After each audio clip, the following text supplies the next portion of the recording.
नमस्कार, मैं विजय और आप देखना शुरू कर चुके हैं दौड़ता बिहार। आज हम पहुंचे हैं सिवान जिले में तरवारा में। राष्ट्रीय लोक मोर्चा के प्रवक्ता रामपुकार सिन्हा से बात करेंगे और जानेंगे कि आखिर पटना से अचानक तरवारा आकर और बैठक करने का मेन प्लान क्या है और उन्होंने उपेंद्र कुशवाहा का क्या संदेश लेकर अचानक वो पटना से तरवारा पहुंचे हैं। आदाब प्रणाम। आज सिवान की ऐतिहासिक धरती पर हमारे पार्टी के सम्मानित जिला अध्यक्ष मेरे छोटे भाई मोहम्मद रिजवान साहब जी, मैं आप लोगों के बीच राष्ट्रीय लोक मोर्चा के राष्ट्रीय अध्यक्ष, भारत सरकार के पूर्व मंत्री, माननीय राज्यसभा सांसद और प्रख्यात समाजवादी चिंतक आदरणीय उपेंद्र कुशवाहा जी का प्रतिनिधि बनकर मैं आप लोगों के बीच आमंत्रण देने आया हूं। आमंत्रण इस माने में कि हमारे नेता जो फंडामेंटल राइट, मौलिक अधिकार की जो मुद्दा होता है उस पर वो बात करते हैं और उस पर काम भी करते हैं।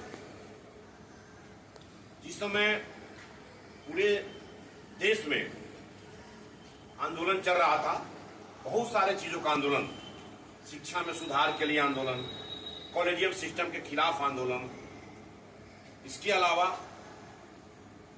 आपके अल्पसंख्यक समाज के हक और हुकूक की जो लड़ाई चल रही थी, उसमें भी माननीय उपेंद्र कुशवाहा जी ने आप लोगों की आवाज को बहुत बुलंद किए और उनका विचारधारा है कि लोकतंत्र, समाजवाद एवं धर्मनिरपेक्षता पर जो आधारित सिद्धांत हो, हम कहीं भी रहे लेकिन हम अपने मौलिक अधिकारों से हम अलग नहीं हो सकते हैं। हमारा जो इंडियन कॉन्स्टिट्यूशन में मेरा जो फंडामेंटल राइट है, उस राइट को हम तमाम जनता के बीच पहुंचे, चाहे वो किसी भी जाति धर्म संप्रदाय के लोग क्यों न हो, ये मांग हमारे नेता आदरणीय उपेंद्र कुशवाहा जी बराबर उठाते रहते हैं। तो मैं आप लोगों के बीच आमंत्रण देने आया हूं। हमारे रिजवान साहब बहुत सारी बात बताए हैं। आगामी 5 सितंबर को भारत रैली नंबर से जगदेव प्रसाद, आप तमाम लोग जगदेव बाबू के नाम को सुने होंगे। वे समाजवादी विचारधारा के व्यक्तित्व, लोकतांत्रिक मूल्यों पर चलने वाले, धर्मनिरपेक्षता की ताकतों को पूरे देश में आगे बढ़ाने वाले जगदेव बाबू की शहादत दिवस पर 5 सितंबर को एक मिलर हाई स्कूल के मैदान में ऐतिहासिक कार्यक्रम होने जा रहा है। उस कार्यक्रम में आप लोगों को सिवान की धरती से पटना आने के लिए हम आमंत्रण देने आए हैं। रिजवान भाई 10-15 जगह हमको ले जाएंगे, सभी जगह लोगों से मिलवाएंगे।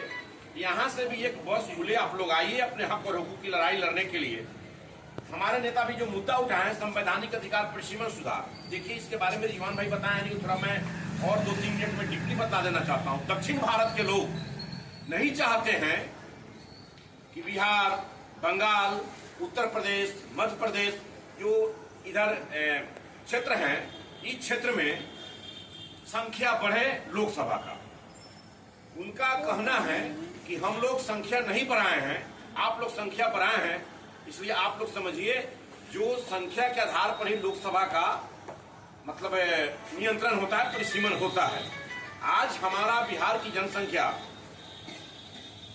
बहुत ज्यादा हो गया है, उत्तर प्रदेश की जनसंख्या है, लेकिन सीट हमारा लोकसभा का वही है जो 1900 इमरजेंसी जब लगी थी 1977 में, उस समय के पहले 25 साल जो हुकूमत थी, उस समय की हुकूमत जो लागू किया था परिसीमन, उसके बाद अभी तक लगभग 50 वर्ष पूर्ण गए, लेकिन अभी तक यहाँ परिसीमन नहीं बढ़ा है। हमारे नेता मांग करते हैं कि अगर परिसीमन बढ़ेगा तो बिहार में लगभग 60 से 65 लोकसभा की सीट होगी, विधानसभा का सीट कम से कम 345 से 50 की संख्या में होगी। तो उस तरह हमारा राइट बनता है कि जब हम जनसंख्या बढ़ा है तो दक्षिण भारत के लोग 18 लाख पर 5 करोड़ रुपया लेते हैं और हम लोग 30 लाख 28 लाख पर 5 करोड़ रुपया लेते हैं। अब बताइए एक व्यक्ति पर कितना उसका खर्च का ब्यौरा बढ़ता है और हम लोग ऊपर कितना बढ़ता है, सोचने की बात है, सीधे दुगुना की बात है। तो उस परिस्थिति में हमारे ऊपर अगर विकास के लिए भारत सरकार का अगर 100 रुपया आता है तो हमारे दक्षिणी भारत के लोगों को 200 रुपया पड़ता है। तो यही एक मामला है। आप लोग आइए, चलिए और हक हुकूक की लड़ाई लड़िए और जब सीट बढ़ेगा तो निश्चित है कि हम में आप में के बीच का कोई रहने वाला है, फिर सांसद बनेगा, विधायक बनेगा। तो अब सीट रहेगा तब न बनेगा, अभी तो संकुचित कर दिया गया है। तो यही लड़ाई 2026 में फिर इसका परिसीमन होने वाला है।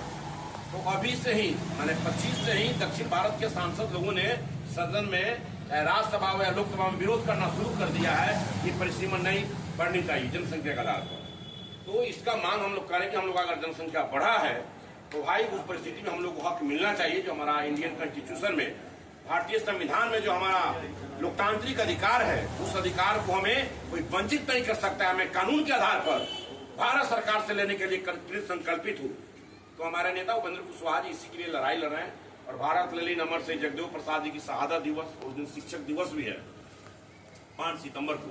तो मिलर हाई स्कूल के मैदान में आप लोग आइए, आप लोगों के लिए वहाँ पूरा हम लोग स्वागत के लिए तैयार रहेंगे। खाने पीने रहने की सारी व्यवस्था एक दिखाना है कि भाई हमारा इंडियन कॉन्स्टिट्यूशन में this is my fundamental right, कि हमारा ये अधिकार है, अधिकार को दो।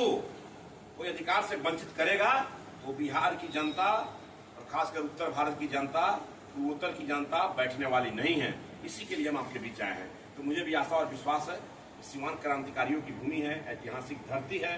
सीवान में बहुत सारे क्रांतिकारी और परिवर्तन हुए हैं। देश के प्रथम राष्ट्रपति डॉक्टर राजेंद्र प्रसाद जी की जन्मस्थली है। तो इसका एक आप लोगों को माने एक आशीर्वाद मिलना चाहिए। और युवान भाई हमारे जिलाध्यक्ष हैं, हमारे नेता हैं, इनको क्रांतिकारी जिलाध्यक्ष मानते हैं, तो इनका भी मान सम्मान रहना चाहिए। भविष्य में हमारी पार्टी में वैसा कोई व्यवस्था होगी तो आप तमाम लोगों को हक और हुकूक मिलेगा। इन्हीं शब्दों के साथ आप लोग आइए। बहुत बहुत धन्यवाद।